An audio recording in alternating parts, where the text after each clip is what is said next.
Sir, ಈಗ ತಾನೇ ಕೆಲ ಹೊತ್ತಿನ ಹಿಂದೆ ನಾನು ಪೊಲೀಸ್ ಠಾಣೆಗೆ ಹೋಗಿದ್ದೆ. ನನ್ನ ಮೇಲೆ ಕೇಸ್ ರಿಜಿಸ್ಟರ್ ಆಗಿದ್ರ ಬಗ್ಗೆ ಏನಾದರೂ ಬಂಧನ ಇದೆಯಾ ಅಂತ ಕೇಳೋದಕ್ಕೆ.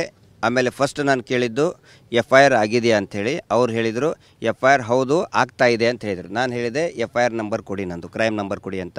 ಆಗಿದೆಯೋ ಇಲ್ಲೋ? ಇಲ್ಲ, ಆಗಬಹುದು ಅಂತ ಫಸ್ಟ್ ಹೇಳಿದರು. ಆಮೇಲೆ ಹೇಳಿದರು ಆಗ್ತಾ ಇದೆ ಅಂತ ಹೇಳಿದರು.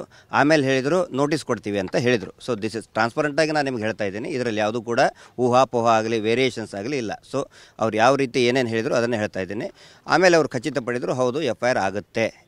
ಬಟ್ ನನಗೆ ಗೊತ್ತಿರೋದು ಬೆಳಗ್ಗೆನೇ ಆಗಿದೆ, ಸರ್ವರ್ ಲೋ ಇದೆ, ಕಾಪಿ ಕೊಡೋಕ್ಕಾಗಲ್ಲ. ನಾನು ಹೇಳಿದೆ ನಾನು ಕಾಪಿ ಕೊಟ್ಟರೆ ಮುಂದಿನ ಪ್ರೊಸೀಜರ್ ಅರೆಸ್ಟ್ ಆಗೋದಾದ ಅಂತ ಹೇಳಿದರೆ ಈಗಲೇ ಮಾಡ್ತೀರಾ, ಮಾಡಿದರೂ ಕೂಡ ಏನು ಹೆಂಗೆ ಮಾಡ್ತೀರಾ ಕೇಳೋದಕ್ಕೆ ನನಗೆ ಬೇಕಾಗುತ್ತೆ.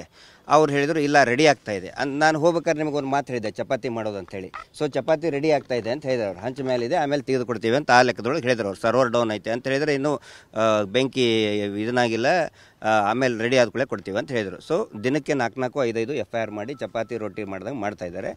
ಹ್ಯೂಮನ್ ರೈಟ್ಸ್ನವ್ರು ಕೂಡ ಇದ್ದರು. ಅವ್ರ ಎದುರುಗಡೆ ಅವರು ಕೂಡ ಹೇಳಿದರು ವಿನಾಕಾರಣ ಹೀಗೆ ನೀವು ಕಂಟಿನ್ಯೂಸ್ ಆಗಿ FIR ಮಾಡಿ ಅರೆಸ್ಟ್ ಮಾಡೋ ಹಾಗಿಲ್ಲ. It is against BNSS. ಯಾಕಂತ ಹೇಳಿದರೆ ಮುಂಚೆ IPC ಸೆಕ್ಷನ್ ಇದ್ದಾಗ ಯಾರ ಮೇಲೆ ಬೇಕಾದರೂ ಕೇಸ್ ಮಾಡಿ ಒಳಗಡೆ ಹಾಕ್ತಿದ್ರು.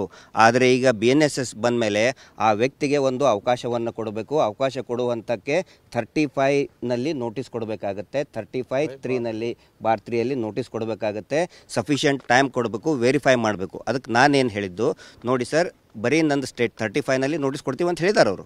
And I will oblige it. ಈಗ ಕೊಟ್ಟರೆ ಈಗಲೂ ಇಲ್ಲೇ ಇರ್ತೀನಿ ಅಂತ ಹೇಳಿದೆ. ಇಲ್ಲ ನಾವು ನೋಟಿಸ್ ಕಳಿಸ್ತೇವೆ, ನಿಮಗೆ ನೋಟಿಸ್ ಕಳಿಸಿದ ಮೇಲೆ ನೀವು ಬಂದು ಕೊಡಿ ಅಂತ ಹೇಳಿದರು. ಈಗ ನೋಡಿ